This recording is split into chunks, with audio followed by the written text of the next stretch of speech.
মামলায় নাম থাকলেই যাচাই না করে গণহারে কাউকে গ্রেফতার করা হবে না বলে জানিয়েছেন নতুন আইজিপি বাহারুল আলম। আইনশৃঙ্খলা পরিস্থিতি নিয়ন্ত্রণে পুলিশ আগের মতো মারণাস্ত্র ব্যবহার করবে কিনা সে বিষয়ে নতুন করে ভাবার সময় এসেছে বলে জানান তিনি।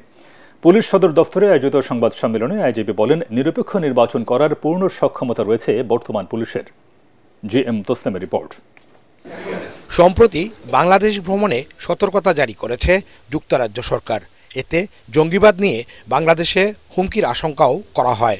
তবে দেশে জঙ্গি হামলার সুনির্দিষ্ট কোনো তথ্য নেই বাংলাদেশ পুলিশের কাছে। তবু বিষয়টিকে সর্বোচ্চ গুরুত্ব দিয়ে পুলিশ সতর্ক অবস্থায় রয়েছে বলে জানিয়েছেন নবনিযুক্ত আইজিপি। সংবাদ সম্মেলনে বর্তমান পুলিশের সার্বিক অবস্থা তুলে ধরেন তিনি। জানান, রাজনৈতিকভাবে পুলিশকে আর ব্যবহার হতে দেয়া হবে না। কোনো নিরীহ মানুষ যেন হয়রানির শিকার না হয়। যদি আপনার কোনো ধরনের ইনভলভমেন্ট না থাকে, আপনারা সরাসরি পুলিশের কাছে আসুন। আমরা বিনা যুক্তিতে, বিনা তদন্তে পাইকারি হারে কাউকে গ্রেফতার করব না। বসুন্ধরা টিস্যুতে ছাড়ের ছড়াছড়ি।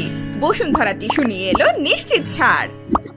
জুলাই আগস্ট গণঅভ্যুত্থানে পুলিশ মারণাস্ত্র ব্যবহার করেছে উল্লেখ করে আইজিপি বলেন, এখন সময় এসেছে পরিস্থিতি পুনর্বিবেচনা করে অস্ত্র নীতিমালা তৈরি করার। আমার মনে হয় যে এখন ইট ইজ টাইম, এখন একটা সময় হয়েছে যে এগুলো সবগুলো আবার পুঙ্খানুপুঙ্খরূপে পুনর্বিবেচনা করে একটা অস্ত্র নীতিমালা করা, যেখানে পুলিশ তার মূল কাজ তো জীবন রক্ষা করা, ভাই, জীবন হরণ করা তো না।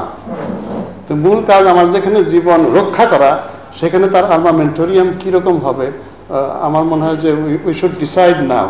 পুলিশের কত সদস্য সরাসরি ছাত্র জনতার বিপক্ষে গুলি চালিয়েছে তার সঠিক পরিসংখ্যান না থাকলেও যারা গুলি চালিয়েছে এবং যারা সরাসরি হত্যার নির্দেশ দিয়েছে তাদের কেউই দায় এড়াতে পারে না বলে জানান বাহারুল আলম। পুলিশকে মাঠ পর্যায়ে সচল করার জন্য এইটা কিন্তু একটা বড় কাজ। এটা 1-2 দিনে যে হবে, আমার কাছ থেকে যদি মানুষ একটা উপকার না পায়, সে কেন আমার উপরে আস্থা রাখবে, কেন সাহায্য করতে আসবে?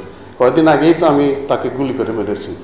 এখন এই জায়গাটার থেকে একেবারে 360 ডিগ্রি টার্ন আপনার যে টু বি পিপল ফ্রেন্ডলি, এটা তো একটা হারকুলিয়ান টাস্ক অ্যাকচুয়ালি। মিথ্যা মামলা দিয়ে অনেক নিরীহ লোককে আসামি করে বাণিজ্য করা হচ্ছে উল্লেখ করে পুলিশ মহাপরিদর্শক বলেন, কেউ মিথ্যা মামলা দিলে তার বিরুদ্ধেও ব্যবস্থা নেওয়া হবে। GM Taslim, ATN Bangla, Dhaka.